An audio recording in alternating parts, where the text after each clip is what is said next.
Hey y'all, welcome to Geek Freaks. I am Frank and I'm joined by Jonathan. Hey y'all. And we have Thomas. Hello everybody. We're back from Mother's Day. We got a lot to talk about with Peacemaker trailer, Clayface new writer. We're going to be discussing, are Star Wars fans too hard to please? The answer is yes.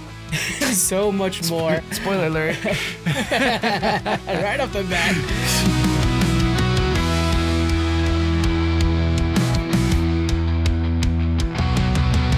With Mother's Day, though, I want to give a quick shout out.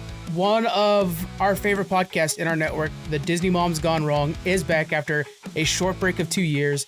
And they came back with Princess Diaries this week. Next week is Inside Out 2, and then they've got more every other week. So make sure you guys check that out. If you want to get that Inside Out 2 early, it's available on our Patreon for free. All people. You don't even have to pay us. You just go check it out. And so, yeah, glad to have Disney Moms back. Jonathan, as a Disney Mom husband, how's Susie liking the show coming back? She's been excited. So they've been, getting together and recording to kind of prepare to start re-releasing again. And it's like the most exciting. I mean, she's other than that just doing homework. So that's probably the most exciting thing she's got going on right now. It's pretty cool. Yeah, it's a nice little peek into like momhood and the chaos that ensues. Let's get our question in for the week. Which character death hit you the hardest? I'm going to go with you, Thomas. Which one did you pick? All right, I got the obvious choice, and then I got one where I went deep in the bag, back in the old kid days. Of course, I'm gonna go with Tony Stark. The first time I saw Endgame, and I was like, no, and then it was like, what?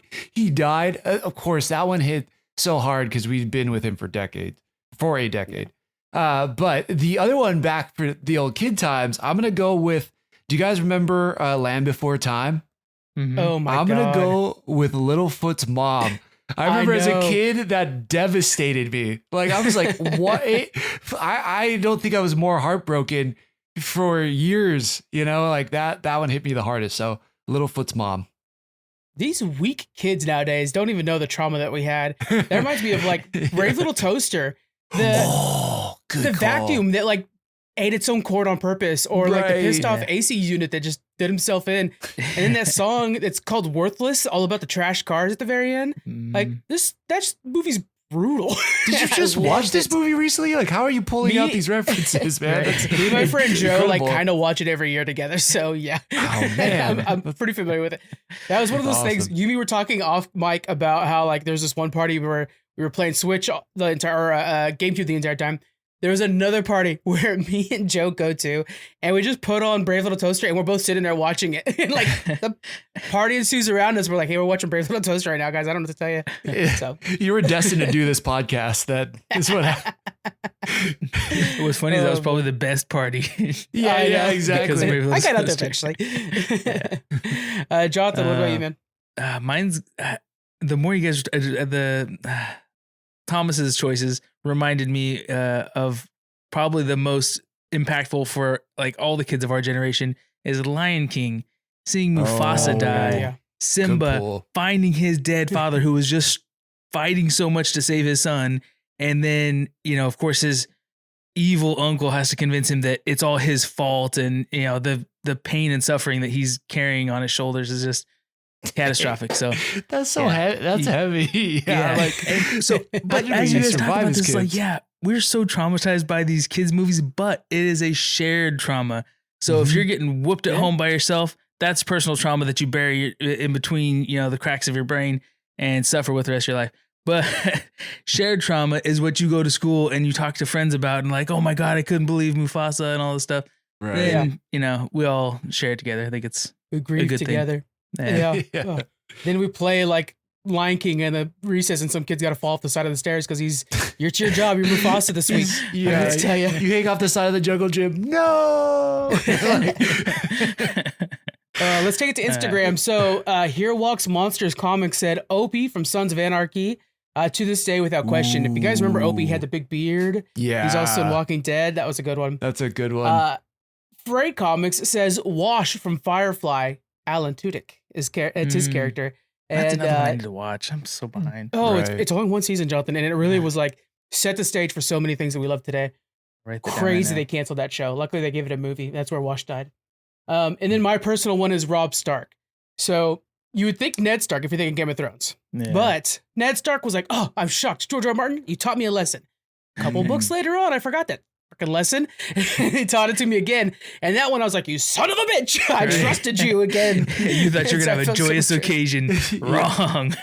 And the way the book read was like, hey, man, it's okay. Because out there, like, there's these legends going on at the time amongst the Lannisters that Robb Stark is literally like riding, which he wasn't, but like riding his wolf into battle and slaying people left and right. So he literally was becoming a superhero that they were afraid of, or a supervillain, I guess, from their point of view. And so as a reader, you're like, oh, man, yeah, there's things going on with King's Landing with Sansa, but don't worry. Robb Stark's out there on the back of his wolf. And then they did this and it was like, and he's got a baby coming. That's the new generation of Starks is coming. They set me up, those bastards, and I fell for it again. I was so pissed off. Wow. Yeah. Master what he does. He's a master just like taking your favorite characters and just taking them out. Something that The Last of Us is kind of following the lead on. I feel like. That's the picture I used, was like kind of posing like Joel, I think for a lot of people, especially lately, is like, you son of a bitch. Don't take Joel out. Yep. Let's go ahead and get into our news of the week. We're going to start off with the Peacemaker trailer. Thomas, I know you had a chance to watch this Peacemaker trailer. What are your thoughts of season 2? Oh, I love it. It looks great. It looks like a continuation of last season, although it has an interesting job of having to deal with the end of season 1. Spoiler for end of season 1, but it ends with the old Zack Snyder Justice League all kind of out there waiting for him. So, and they get some cool, funny, quippy lines. And then this one picks up with already saying, hey, we saved the world, but we see that it's the new DCU Justice League. So we see Isabella Merced's Hawkgirl and we see Nathan Fillion's Green Lantern. So it's like, okay, you know, they're going to have to do some explaining to do basically for this show. Yeah. Yeah. Jonathan, you haven't had a chance to watch Peacemaker, correct? I haven't, but really this trailer, I don't know. There's so many blind spots I have apparently. There's too much good stuff to watch it. I just feel like I'm constantly watching TV and still... Yeah. Though I'm rewatching Avatar now, so it's like, okay, I can't keep rewatching too many shows. That'll slow you down. But watching this trailer, I was like, yeah, this looks great. Why didn't I watch season 1 yet? So I'm adding that to my list too. I need to watch season 1. Well, there is a thing at the end of this trailer. I thought maybe we'll address something where we see that Peacemaker goes through a portal or something, or doorway, and sees another version of himself that looks like he lives in a mansion. And so I was thinking, what if that is the DCEU version of Peacemaker? And there's a division in the timeline or some random thing, you know, whatever, it's comics. And that version got all the praise for successfully saving the world and is in the world of Snyderverse. Dang. And this one is the DCU version who's still treated like shit. Do you think that's even possible, Thomas, with how the DCU is being set up? Yeah, especially the way you just explained it. Like, that was perfect. I fully buy into that. That would be amazing. Because we see that he has a pocket dimension, right? And that's where his dad makes all the equipment. He makes the helmet. He makes like the super suit. That's where the white dragon, the terrible racist suit was. And then, but we see that it looks like our version, or at least the one we're following this season, kind of takes the other guy's suit. So there is a possibility where we're seeing the same character just from an alternate universe. And that alternate universe will then coincide with the DCU. So I love that idea. I think that would be sick. Such a good way to do it. See, he's part of the Justice League now and stuff like that. That'd be really cool. Yeah, I mean, he's trying to, right? He still gets rejected. That's the funny part, right? Well, but I'm saying in that other universe where the DCEU exists, we could go ahead and play with that all we want now. Zack Snyder stuff's dead. So it's like, yeah, he's friends with Jason Momoa over there. It's fine. Yeah. So it definitely looks like they're bringing more of the ensemble in, which was a thing from the first season, but I think they're leaning heavier on it this time, especially with some of the characters that I think didn't get enough screen time in the first season. So I'm excited to see everybody kind of play together, and that is where James Gunn does his best work, is on an ensemble cast. Totally. Oh, yeah. This was just such a sleeper. It was incredibly surprising how awesome it was, much like his Suicide Squad. So I think, yeah, John, you're doing yourself a disservice if you haven't been able to watch it, man. It is actually really phenomenal. It's really good TV.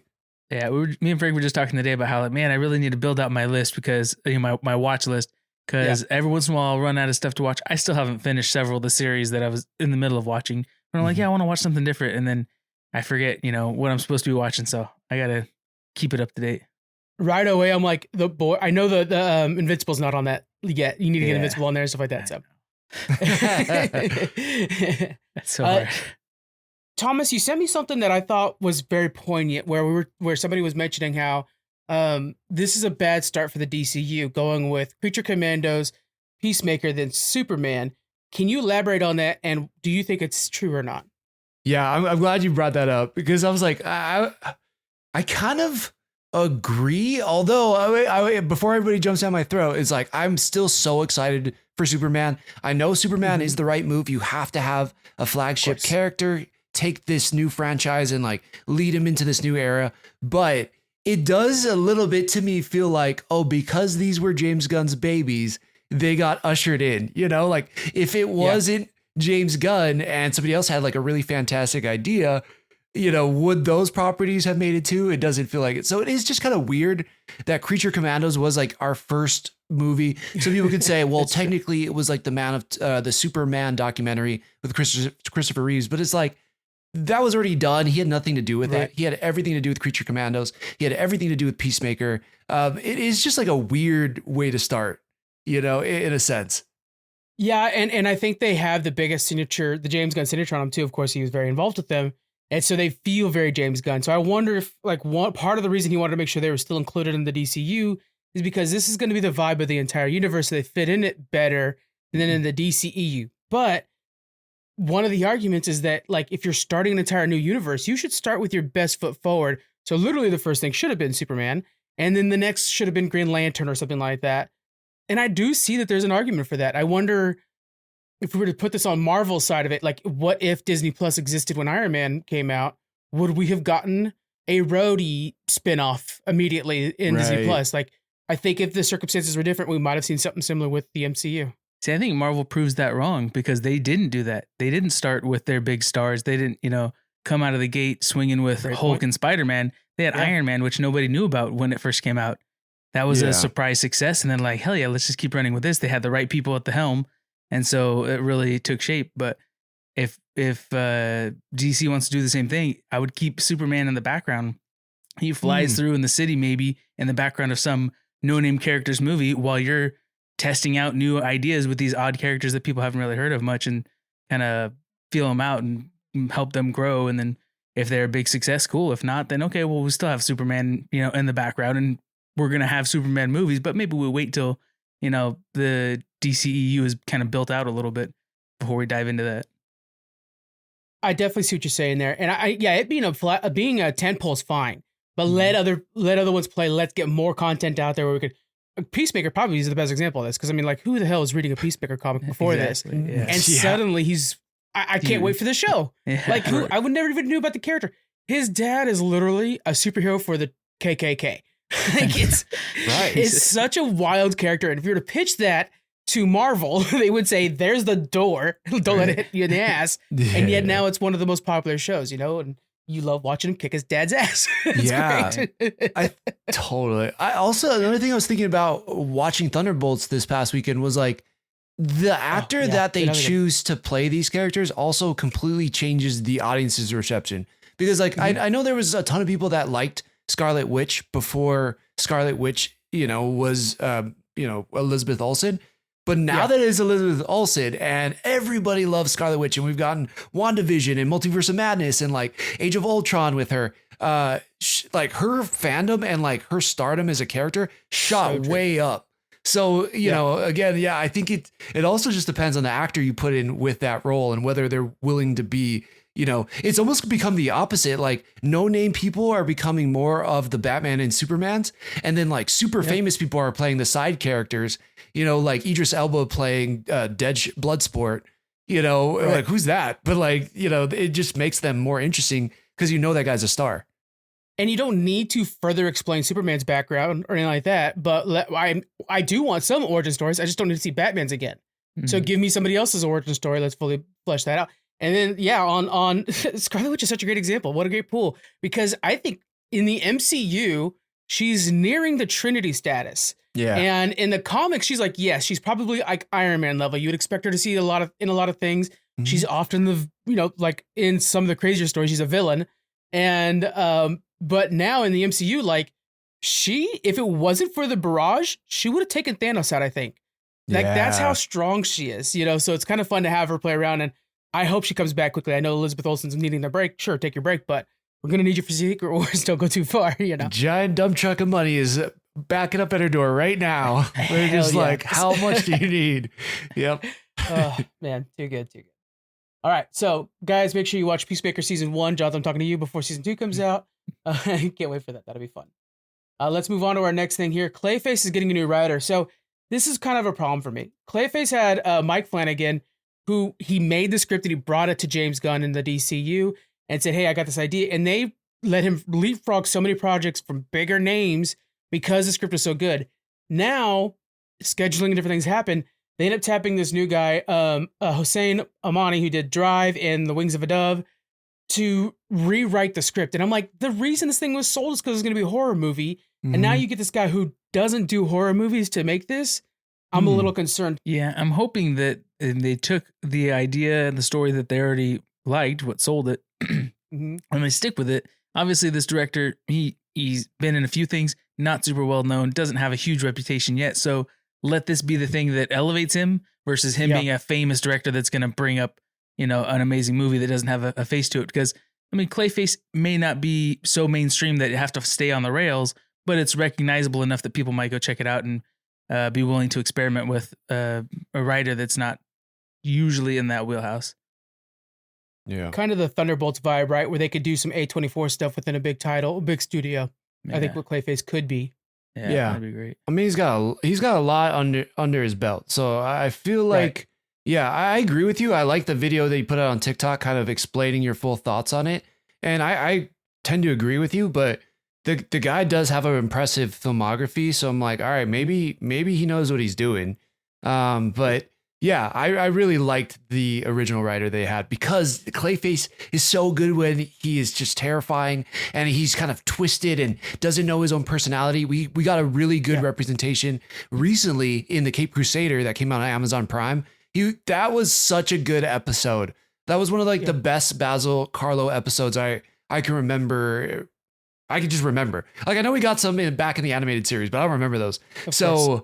The Cape Crusader one was fire. And I'm excited to see what this guy does with it. Because Drive, I mean, might be one of Drive is very well shot. I got to throw that out there. Yes. Yeah. And it's also so intense and it's like very dark and broody. I think if they can bring elements of that into like, you know, the horror, the twisted, conflicted person that Basil is, then it could work.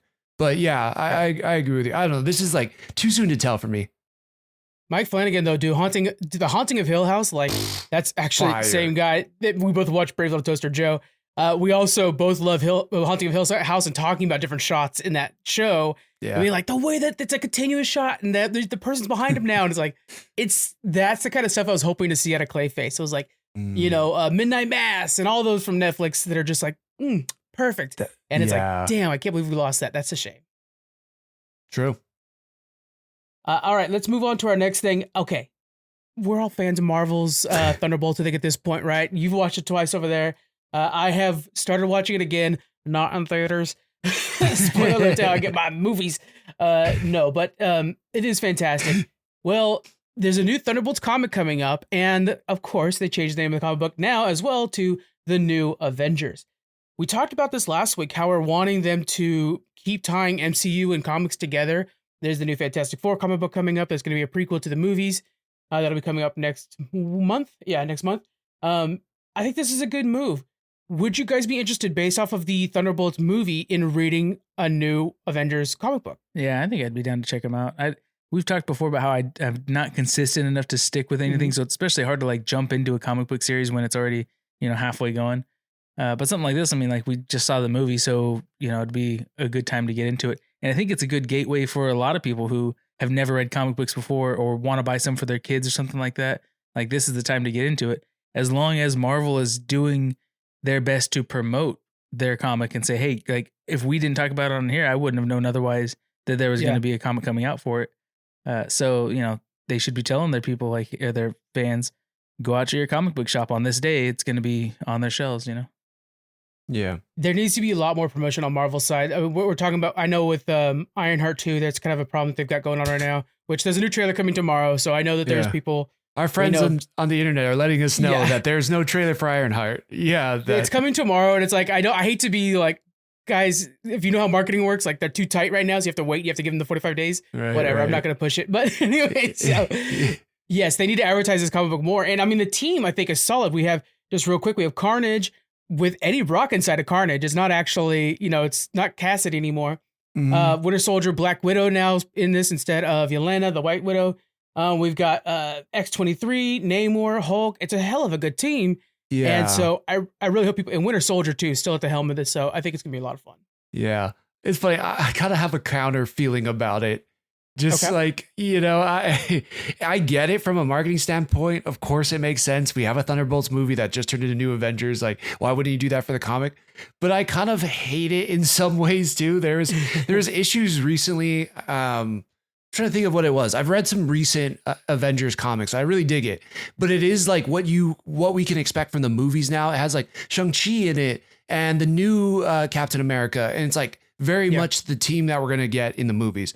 But then to do this is just like, okay, we get it. Like you guys want us to pay attention to the movies. And I'll be honest too, like there are elements of this team that are like the original New Avengers, but I also kind of hate this team. So I don't really like. I feel like it's just kind of manipulating us so that we will buy this comic. Maybe it's a good story. I don't know, but I just kind of feel like it's a little bit of a cash grab as far as the comic goes, rather than like, what is the point of assembling this team? Again, there could be a good reason. I just don't like not knowing too much about it. It just feels a little cash grabby to me. Let's explore that, because I personally feel like the cash is in the MCU, not in the comics. That's just the nature of the business, right? Comics are just not selling like they used to. It's all about trades now. See that, yeah. So is this a cash grab for the comic book, or is it just extended marketing for the movie? Which way do you think it is? Ooh, that's a good point. I think it's so hard because it's like dropping. Synergistic, right? Just real quick, just to kind of add this like even another layer to it. The day that this is going to drop is near when the video on demand will be available.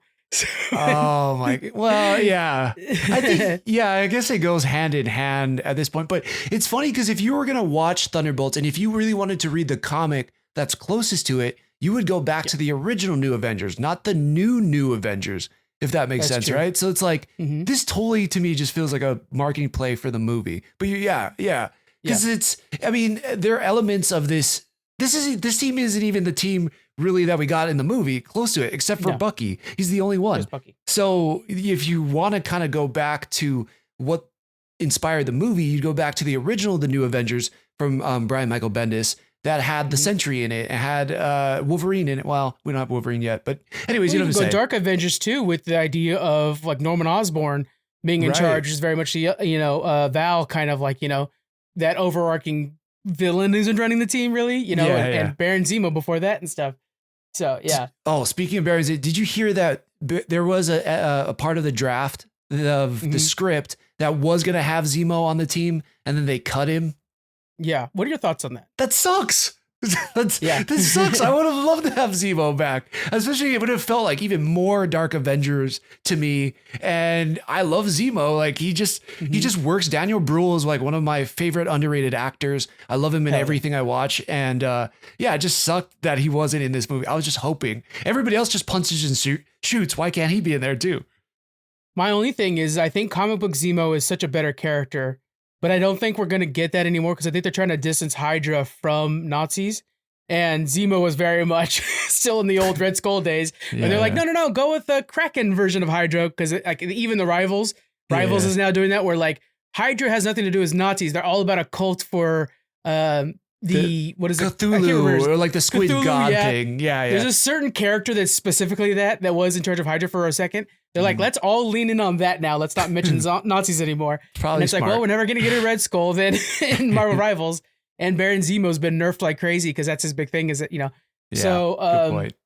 I would like for Zemo to get some more attention, and maybe Thunderbolts would have been the right place for it. It's just I think they need to develop his character a little bit more because he was really good in Winter Soldier or Falcon and the Winter Soldier. Yeah, he's one of the best parts. He was definitely one of the best parts. What do you guys think about the name change? I feel like we should have kept the Thunderbolts name. Then switching to the New Avengers. I know for them it's like this big reveal and they're trying to like maximize the impact of it. Changing it on the cover of the comic books, like it's a big deal. Oh my God, everybody's so shocked. I don't think anybody's shocked. I think everybody knew that was coming. Right. And I don't think it was necessary. I thought the way they kind of built up the funny name of Thunderbolts was pretty good, and I would have kept it the way it was. Yeah, I got two school of thoughts on it. One, I get why they did it. It makes sense. We knew that there was going to be a name change. They didn't go with the Dark Avengers. This team closer, because of the century, closely resembles the New Avengers. So that makes sense to me. But there is another part of me too, where I just feel like now this team is a setup to then fight the other Avengers that Sam Wilson is assembling, so that we're going to get basically a Civil War Part 2. And so I'm like, I have mixed feelings because I'm like, that's cool. There's comic basis for that. But also it's like, do we really need the team to be disassembled again before a big threat comes in? Like Doctor Doom? I don't know. It almost feels like a rehash of the story. But again, I'm not out on it yet. I really am curious to see how they play this whole thing out. I just don't need the team to be separated before the next big battle, if that makes sense. Yeah. To add to what you're saying, they've said that in Doomsday, the big thing is that there's going to be 5 teams fighting Doomsday across the planet. And the idea is, like with Doomsday, is he's invading Earth and we're losing. And so we're going to be seeing 5 teams going on one. So I think that's a kind of a key point, because we're going to have X-Men, Fantastic Four, Wakanda, Avengers, New Avengers fighting and, on different fronts. And that I think is going to be cool, because we're going to see people die from each of those teams and then unite on Battleworld to fight them off. And so I don't think we'll lose any Fantastic Four now that I said that. But so that I think is kind of why, so that you have 2 different schools of thought for Avengers, like this very underpowered Avengers but has all the money in the world, versus what feels like, yes, the Civil War with Captain America Avengers, right? The ones that were like outside of the funding, doing their thing, but they actually are right in all their principles. So I think for now it feels wonky, but it will make sense soon. And also it kind of gives us a chance to explore the boys in the MCU a little bit, because so much of this is Vought. The way that they're being ran by Val feels very much like Vought, and there might be something there. Yeah, that's a good comparison. I like that. Boy, I can't wait for Doomsday. That's going to be a blast. And also, the Avengers Twitter account, did you guys see that they actually put the copyright symbol on theirs now? Yeah. That's funny. Because Captain America, or Sam Wilson's Captain America, is suing for the Avengers name in the movie. And so now they're actually like doing it through their social media accounts. Is like, we got you. That's why it's Avengers with the Z. You know, Avengers, right? Get copyright that. Give me, Jonathan, by the way, I was thinking like, I know you want to play Uncle Iroh. You would be a great Red Guardian, man. Hell yeah, I'm sure he's a lot taller than I am, though. I'm 5'6". Dude. You know, I'd be like 5'10" at least. You could pull it off, man. Guaranteed. Yeah. That would be, because you got the beard for it. If we just put like white in the beard. Oh, it's coming anyways. God. I've been plucking out some grays recently. Your body is telling you that you're going to play Red Guardian someday, man. That's what it is. Yeah. The padded suit. Oh, shit. I'll work on my accent.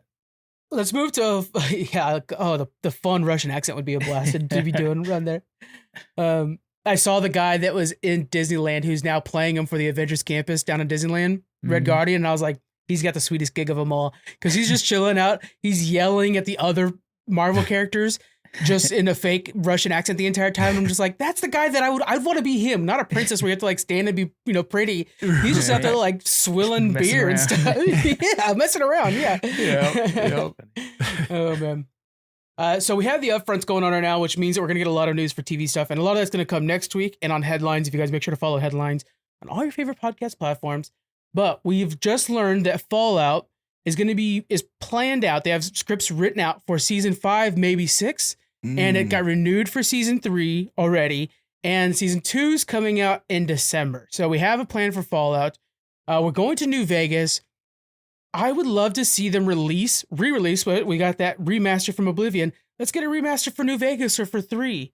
Are you guys interested in revisiting the games when an adaptation comes out like this? I haven't played the games.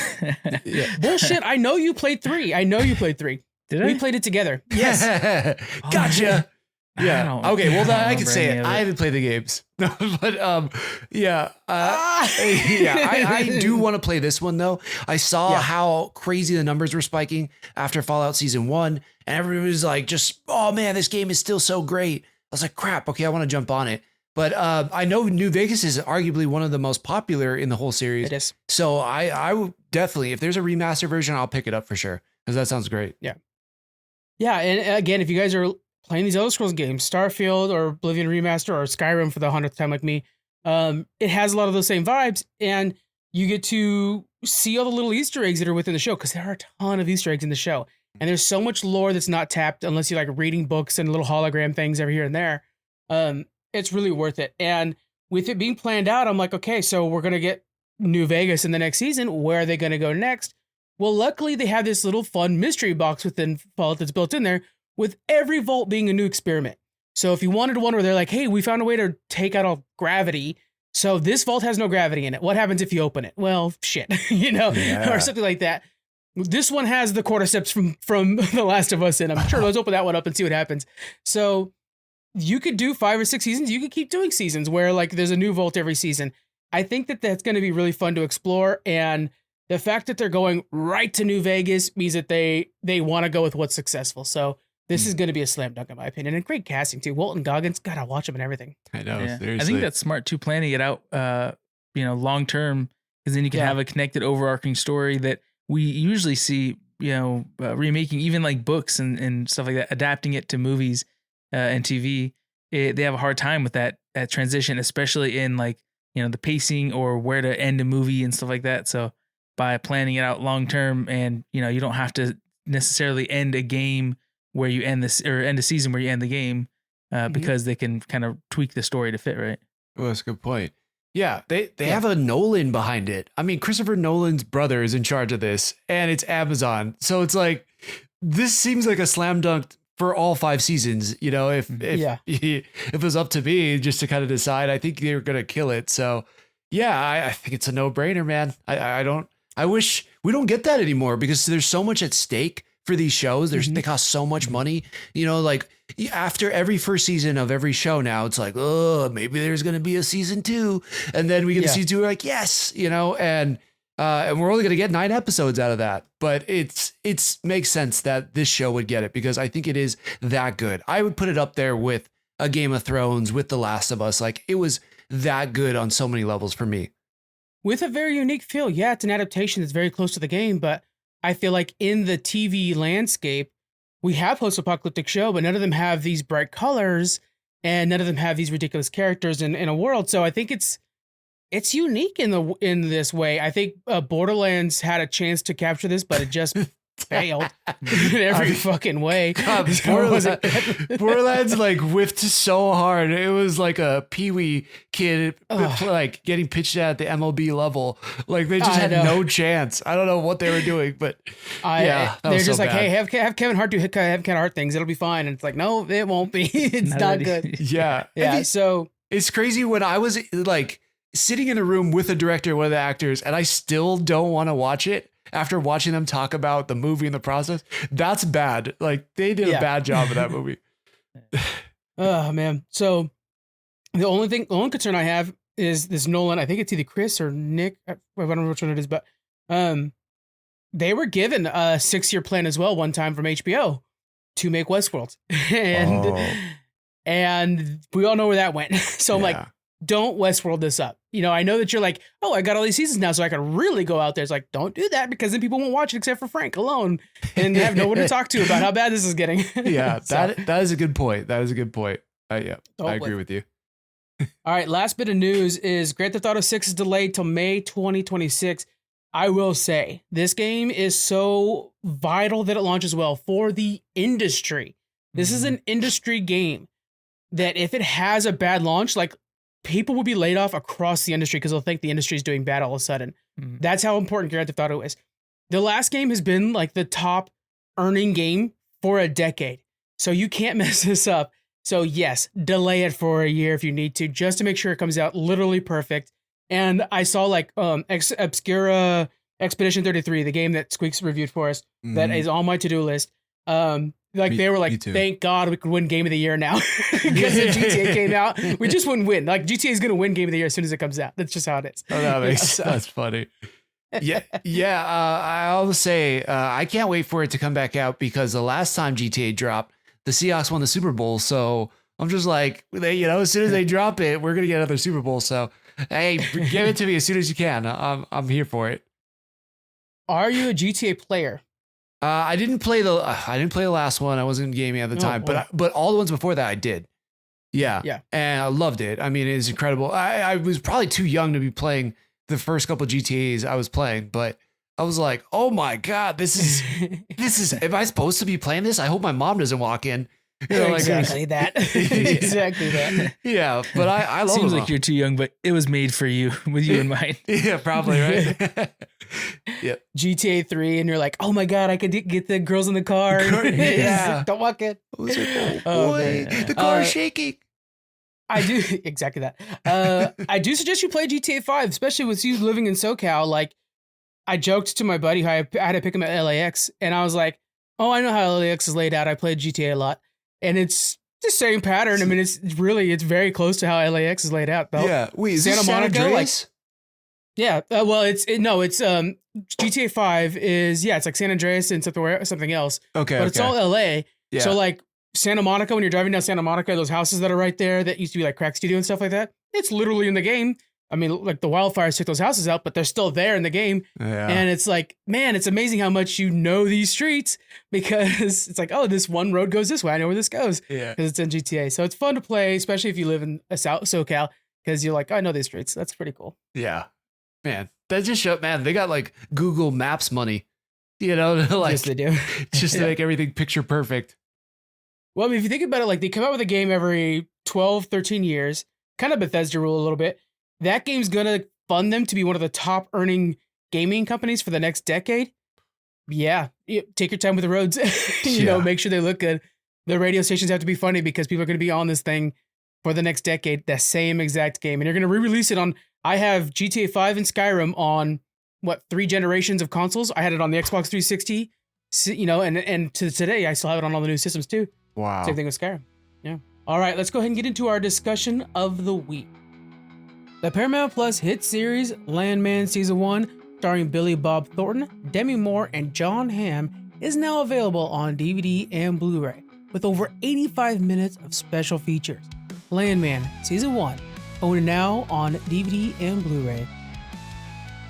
All right, let's get into it, because this one should be a hot button issue. Although I think the conversations have been flowing, the question is, are Star Wars fans too hard to please? And I think we know Frank's opinion on it. So John, why don't you kick it off? I'm curious to hear what you think, because I feel like you aren't sucked into the internet discussion as much as we probably are. That's true. I don't pay attention to what other people say. It just is white noise around me, so it's great. Except for when we talk here, then it's like, oh, really? People didn't like that? But yeah, I hear all the time that so many people didn't like Star Wars stuff. I'm like, you didn't like Star Wars stuff. Why are you watching Star Wars? Go away. Like, if you're not a fan, you're not a fan. But I think I do think Star Wars fans are way too critical and hard to please. But I think I have an idea of why also. So I think Star Wars is just cool enough to not be only in the geek wheelhouse. I think it is very mainstream for sci-fi. And so that bridges in the mainstream, you know, non-sci-fi viewers to watch it. And then they start to realize like, oh, this has a lot of sci-fi principles and morality and stuff like that we don't like, or whatever other things they don't like about it. But it's like, well, yeah, it's right in line with Star Trek, but a lot of Star Wars fans wouldn't watch Star Trek because it's too nerdy for them. And it's like, well, okay, this is the same thing. We just, you know, use energy swords and, you know, it feels a little more medieval than Star Trek maybe. But yeah, I think it's just a little more mainstream, brings in a wider audience, but also disappoints some of them at the same time. Yeah. That's an interesting take. Yeah, I want to expand on what you're saying there, John. I think there's something there where also when they first watched or introduced her to Star Wars, they were kids. And so they were focusing on the lightsaber battles. It takes me back to X-Men as well. It's like, oh yeah, Wolverine is cool. But if you were old enough to understand the concepts, and we have a real problem with media literacy nowadays, or people don't understand how to really watch media and absorb the messaging and, you know, like, you know, that they don't seem to take away the morals and the principles that are being expounded here or explained here. And I just put out a whole article on Star Wars Day about how the original Star Wars was all about Vietnam and stuff like that. And so I think nowadays when they're seeing these principles that have been there since 1977 and they're seeing them today, they're like, well, it's woke. It's a problem. It's liberal. And I'm like, no, it's not. It's what Star Wars has always been. It's just now you are hearing from people that have an agenda to make sure that you don't like certain things first. Secondly, it suddenly doesn't match with what you think. Well, you've always been in Star Wars. You're just the Empire side, or you've always been an X-Men. You're just the one yelling at them. You're not Wolverine. You're the one trying to fix them. Yeah. You're trying to cure them. So I think that's a problem too. Is like as kids, you saw the lightsabers, you thought they were cool, and you just didn't know how to absorb it correctly. And now that you're an adult and you are learning how to absorb things correctly, you're starting to see, oh, the messaging was for me. I just didn't absorb it the right way. Maybe. Yeah. Okay.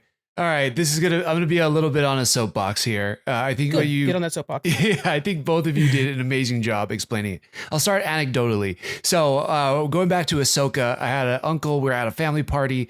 If you're hearing this, uncle, you know who I'm talking. You know it's you. Okay. But he was like, "Oh yeah, I didn't watch Ahsoka. Like, oh, I just heard it's just terrible. It was like so woke." And I was like, "Oh, but did you watch it?" "Oh no, I wouldn't watch it." Exactly. I was like, "Oh well, how do you know it's bad then?" "Oh, I don't have to, whatever." It's like, okay, so there is already the online discourse or whatever the news that he's consuming or certain people are consuming already is telling him, you're not going to like this media because we're telling you not to like this kind of media. So for me, that already is a huge problem. And I think that's the thing with a lot of news in modern culture these days is like, if you follow a certain person or you follow a certain news network and they tell you don't like this, it's bad, it's wrong, you all of a sudden have to be on that idea or follow that idea because you're on that team. I don't personally like that. That's not how I try to roll myself. I just want to take a property at one piece at a time and decide if I like it or if I don't. And I will say, though, that's the other hard part or the conflicting thing about Star Wars is that I'm such a huge fan of the fundamentals of the original trilogy. We love the prequels. You and me talk about it all the time, Frank. I am not as much of a fan as the sequel trilogy, but there has been some really great Star Wars stuff in the last 5 years, and there has been some very mid stuff, and I got to agree with that. And I think that it is true. The thing with Star Wars, when it is mid, it's so much more noticeable because, to your point, John, so many people know it. Like so many people know, about the world and the universe and are kind of interested because it is Star Wars. It's not like just some other random sci-fi property. So I think that there's a higher bar for it. But with that being said, it's a place of honor. Like you have to show up and meet that bar. So a show recently that I think absolutely is hitting it and maybe surpassing it is Andor. But for me, Ahsoka was good. I really liked Ahsoka, but it was mid to me. And then I will say I disliked Acolyte, but not for the reasons why I think people were telling you to dislike Acolyte. I just think Acolyte was not really great storytelling. It wasn't very compelling. I didn't really care about the main characters the way I wanted it to. I thought it was very obvious that Chimera was the villain the whole time. Like there was just the elements to it that, make me feel like Andor doesn't play down to you. It doesn't treat you like you're an idiot. It gives you a subtle piece of the information and lets you figure it out because it knows you're smart. The Acolyte was like, you're an idiot. Here, let me tell you who the bad guy is. See, he's bad. You're like, okay. So I think that there needs to be everything in Star Wars needs to match a certain level of quality, and it's kind of dipped and weaved. But when it's good, it's absolutely great. Mm-hmm. Yeah, I agree. I'll throw in too. I think that sometimes you're just not the audience, and that's true too. As a wider problem currently right now, we have a thing where we talk about it often as people who make content. I hate to say we're content creators, but literally that's what we're doing literally right now. And we would get more views on a video like this or a podcast like this if we were to say, oh, Star Wars is a problem and it's killing your kids or something like that. We would get more views on a clip like that. But instead, we're analyzing things in a way that we feel is most helpful. We're talking about the parts of Acolyte that are good and the parts of Acolyte that are bad. And we're watching the content and we're rewatching. I mean, every episode of Andor, you guys know how thick Andor is. I watch every one of them twice so that I get the most information. Yeah. I write articles about them. I discuss it on a podcast with you. We talk about the little nuts and bolts. Acolyte's a great example. So I've got a couple things for each of these of what people have said wrong about them. Acolyte being too woke. They were review bombing it, but they also praised some of the new characters and the lightsaber action. I think the lightsaber action in Acolyte was very, very good. Yeah. But I do feel like they were trying to force certain characters on us that were just not very charismatic or fun. And was I the target audience for that show? Absolutely not. I definitely feel like that was the CW show of Star Wars. And we have friends on Threads who definitely embraced it in that sense. So I just think like I wasn't right for it, and I also think it wasn't well developed. But I watched it, I did my homework, and I literally wrote fucking articles on that thing. Yeah. To explain what is good and bad about it. I didn't just go out there and say, "Don't watch it, there's girls." You know. And I think that's fair. If you call yourself a Star Wars fan, you owe it to the franchise to give it a shot and watch it. If somebody says, "Oh yeah, you're not going to like it because it has X, Y, and Z," well, don't believe them because you liked everything else Star Wars. So go sit down and give it a shot. At least watch the first couple episodes, and then make your own, determination. And you could tell your friends from there. If it was garbage, you have a reason to back what you're saying versus just like, "Oh, it was done because of this certain character" or something like that. Yeah, here. Well said. Let's talk about the two newer shows too. I want to make sure I brought up points about these two. So Skeleton Crew, a lot of people thought it was too kid friendly. And then it was like basically just Stranger Things in space. I remember with the marketing for that, I thought, hey, this is probably not going to be made for us. I'll watch it and we'll do our due diligence, but it's probably not meant for me. After watching it, I then realized, oh no, this is aiming to the kid in me. That it's bringing me back to the Goonies, bringing me back to the 80s. And so that was me giving it a shot when I thought I wouldn't like it and falling in love. And then to Andor, a lot of people say that it's not Star Warsy enough, and but critically it's acclaimed. And if you love good writing and extremely great complex storytelling, it's totally for you. Will you see a single lightsaber? Probably not. There's barely a Jedi in the whole damn thing, and the one you see is just a healer. So it's like, is it everything you want out of Star Wars? Probably not, but it's somebody's favorite Star Wars, and arguably maybe mine. And so I think that it's right for somebody. Yeah, if they made 5 different series just like Andor at different timelines or something like that, I would watch every one of them. I mean, the writing and the set production. I mean, it's just the whole show is freaking amazing. Yeah, I agree. Like Andor is like the Thunderbolts to me, where it is like a little dark, it's a little edgy, it's very well written and very well shot as well. And then like the Mandalorian and Ahsoka is like, like a Captain America. Like it's a good movie. It's not a great movie, but you're going to get some cool action. You're going to get some cool world building out of it. And, you're going to have some fun. And I think, Star Wars is doing that right now. But, man, Andor. Oh, gosh, what a show, though. I could take a bunch more shows like that. But it did have a slow start in season 1. I'll say that. It did. It invited you to sit down and pay attention. And that's something that maybe Ahsoka wouldn't do. I will now. I don't want to badmouth Ahsoka. I personally really enjoyed that series. Yeah, as an extension of Rebels, Clone Wars, prequels, because that's what it is. It's for. I think if you were to like say each show's aimed at somebody, that one's aimed at the prequel fans. Just like I think The Mandalorian is made for those who love the old samurais and the old westerns. And it's like, hey, that's perfect. I happen to be both those fans, so it worked out really well for me. Let's talk a little bit about how nostalgia has got such a big impact on this thing. So the original trilogy, so many people, some especially like the older ones, are like, why are we not getting the original trilogy anymore? Well, first off, the original trilogy, if released today, you would have complaints about it that you're not saying because it has nostalgia focused lenses on there. But you'd be complaining about other things too, like why is the Empire bad guys? They're bringing safety to the world or whatever, And the prequels released with so much hate, but now are beloved, and a lot of that is because of the Clone Wars. And then the sequel trilogy, right now, a lot of people dislike them. But we talked about this with Mario Brothers when that movie came out. For a lot of kids, that's their Star Wars. And if we all decide to badmouth it and bash it and push it into oblivion, those kids that are fans go with them. And suddenly you lose Star Wars for the future. So it might not be for you, but it's best that we foster that fandom and let them grow and have their own heroes to follow. It's true. That's such a good point. I also feel like all the new properties, at least as far as like the Mandalorian and Ahsoka goes, they're all trying to justify what happens in the sequel trilogies, like why Palpatine returned, why he was cloned, Bad Batch, Bad Batch. Yeah, like it's all trying to explain the sequel trilogy. So, which also makes you feel like they weren't that good that they need all these other shows to explain it. But yes, you're right. There are some kids who are going to love it. And yeah, it's so difficult as we get older. We see what the possibilities could be, where they went right when they could have went left, or they could have done this with this character. That first movie that came out, The Force Awakens, and Finn grabs that lightsaber, the blue lightsaber, and starts hammering on Kylo Ren, you're like, oh my God, he's not trained, but he's going to be a Jedi. And then it never happens. And you're like, what? And then he's just nothing. He's just like, I don't know, has a little girlfriend on a ship towards the end. You're like, wait, what? Why did we not, like it would have been cool to explore that.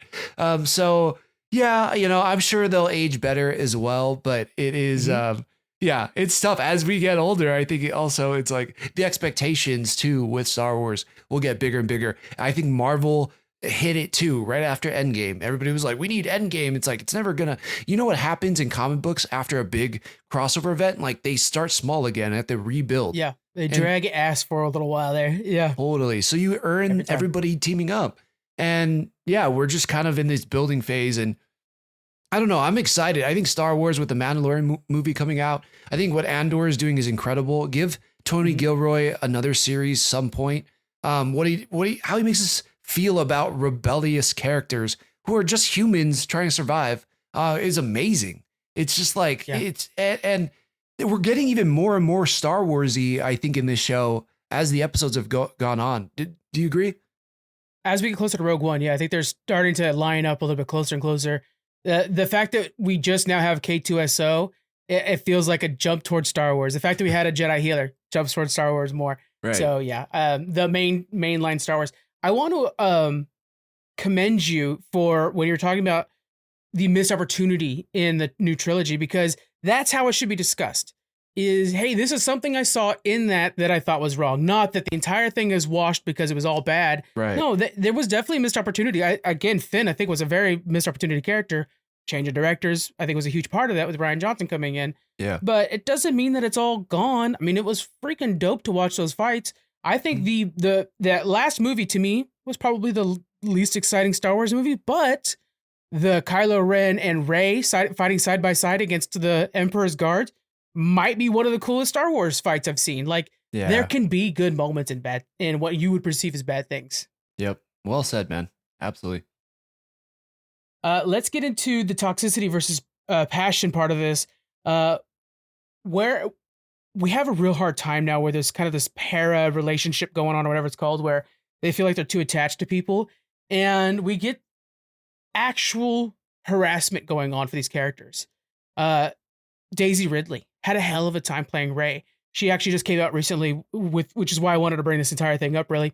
She came out recently with an interview talking about how after the first movie, she felt so worthless as a person because people were just bad-mouthing her. Oh, you don't deserve this, and then, of course, we all know at the end when she calls herself a Skywalker, there's not a lot of us that are very happy with that move. But like this poor person is just an actor, and did a very serviceable job for the role that was written for her.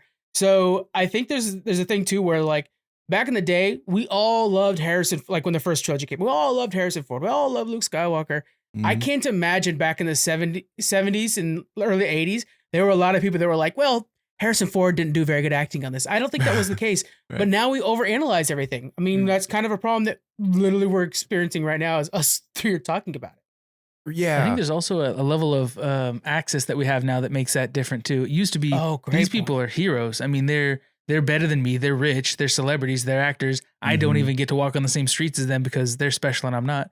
And now with the internet, I mean, you can do a cameo? You can, pay for some of your favorite actors to just say happy birthday or whatever. Right. You can see them at conventions and, you follow them on social media and see where they're going to dinner that night and stuff like that. So it makes them very much more grounded and personable, but also some people take advantage of that and try to walk all over them and treat them like garbage for just doing their job that feeds their families. Yeah.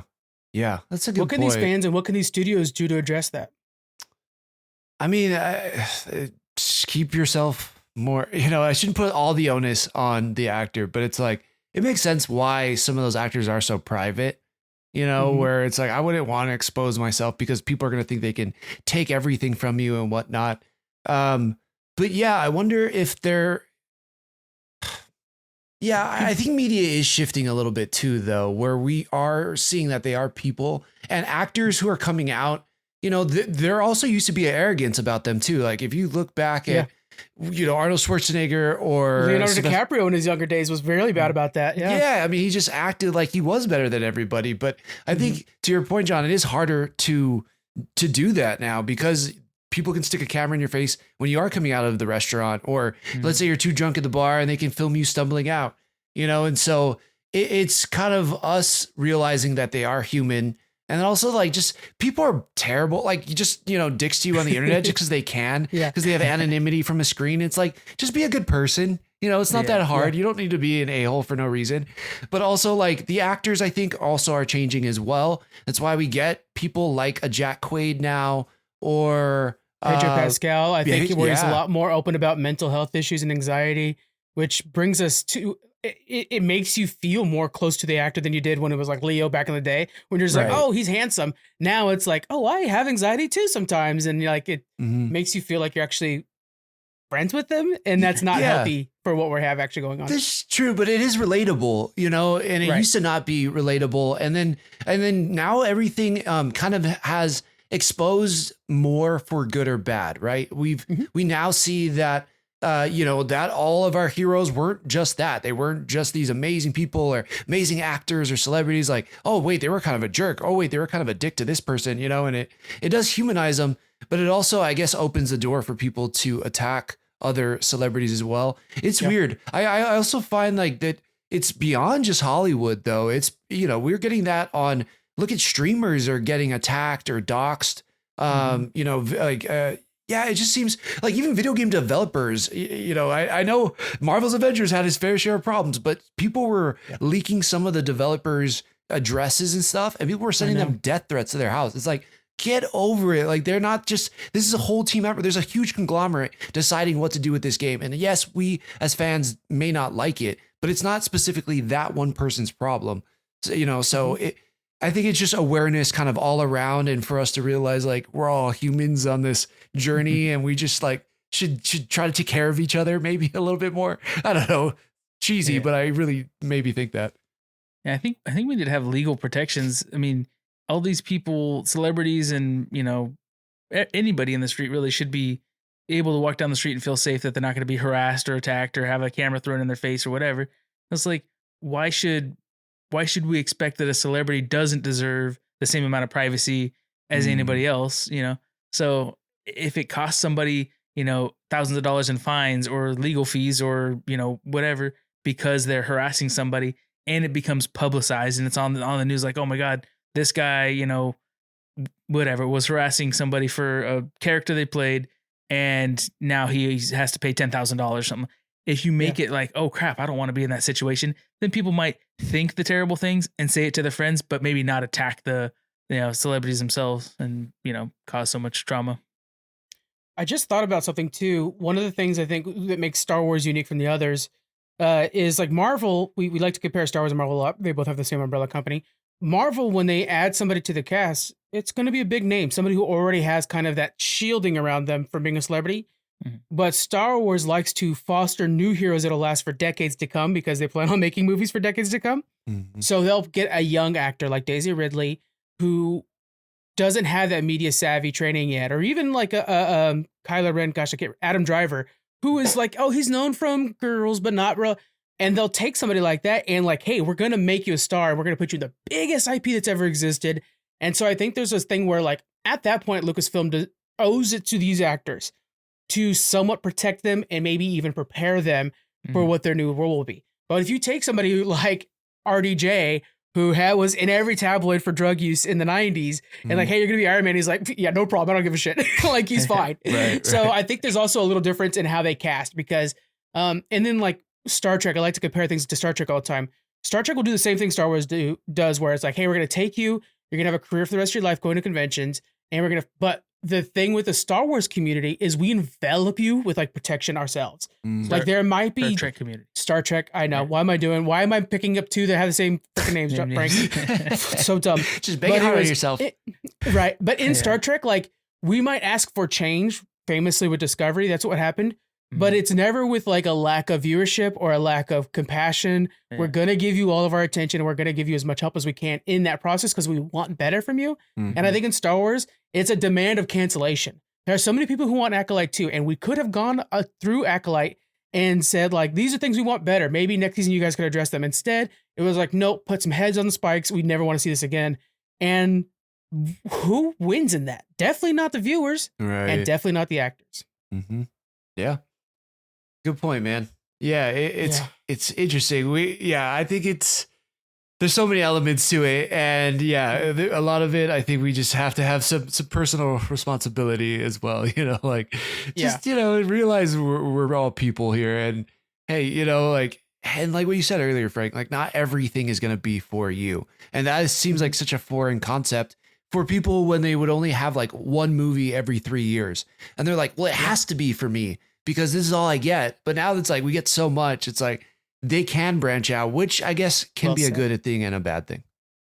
Yeah, that's really well said, though, because I think the best place to go is comic books for that example. Because if you were let's say a Batman, I think is even better. If you're a Batman fan, there were different versions of Batman comics depending on what you liked. If you like the detective kind, you go read Detective Comics. Or if you like the Bat Family, it's Detective Comics. Or if you like, and because we had so much content coming out that was possible, and I think we are not yet adjusted to that in video form, to where we have to like, hey, not everything's for you. And so I like where you were saying we have to take the onus onto ourselves. I don't know if I said that right, but but we need to kind of give them a shot. And I personally feel one of my biggest things is that we need to understand that it might not be for you and it might be for the next generation. And if we don't foster that fandom and like let them explore why they love this show or movie, they'll be gone and that fandom will disappear with them. So I think in general, Star Wars specifically, because it has the most toxic fandom, and there's a lot of people who that's their entire livelihood is talking shit about Star Wars. Let's back off and let's just welcome and make a bigger community if we can. That's how Geek Freaks works in a whole. And that's how the Star Wars fandom should work as well. You're here. I like it. Yeah.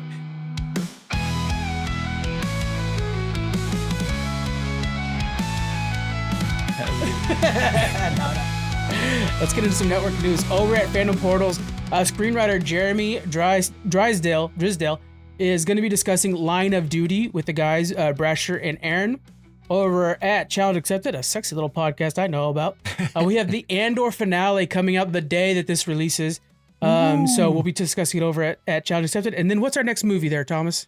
We got Pride and Prejudice. I watched it, and I only fell asleep twice. Did you finish it? Did you stay awake enough to finish it? Yes, I did finish it, though. Yes, because my wife would be really mad at me if I wasn't asleep for the end. So on a Thursday morning, we're going to put a poll up over on our threads for Challenge Accepted, where you're going to be picking what Frank challenges Thomas to next. So that'll be Thursday morning, guys. Follow Challenge Accepted over on threads if you want to participate in that. And I'll throw up a few options over there. Distance Nerding talked to a special guest, Pete Salazar, to discuss OmegaCon, which is a newer convention in Central California where they combined many of the people who run other conventions in California into one convention, OmegaCon. They talk about how that went this last weekend. They had a Star Wars cantina, really cool. Over at Anime Plus, they went to the One Piece Day at Fenway Park, took a bunch of pictures and talked about how cool that was and stuff like that. And I love how One Piece is starting to do that now. Wow. Over on Outlast Podcast, we're going to be meeting Joe from Survivor. I'm so excited for that. That's this Wednesday. So he's going to be throwing an event in downtown Sac. We're going to be over there, and I'm definitely getting a picture with Joe. I'm very excited for that. Cool. Dude's one of the best players in Survivor in the last 10 years. It's incredible. Yeah.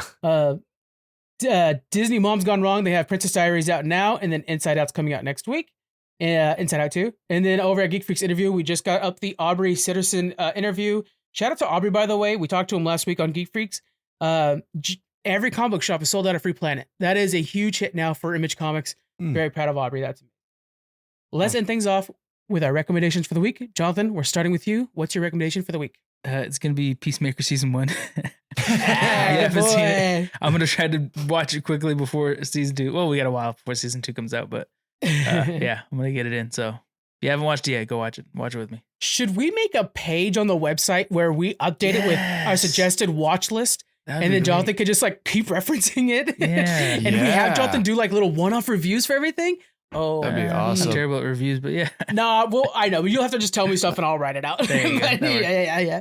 Yeah, no, that'd be good because and somewhere we can keep compiling all the stuff that I haven't seen yet, and I could start watching them because there's so much good stuff that I haven't seen. I forget it quickly, so That'd be great. Editor Frank, remember to make that on the website when you're hearing this. There you go. Thomas, let's go to you, man. What do you think? Let's see. I don't have anything like off the cuff that people probably don't already know about. It's like I've been able to watch Thunderbolts, The Last of Us, and what else is Andor. And those like the only shows I've been able to keep up with.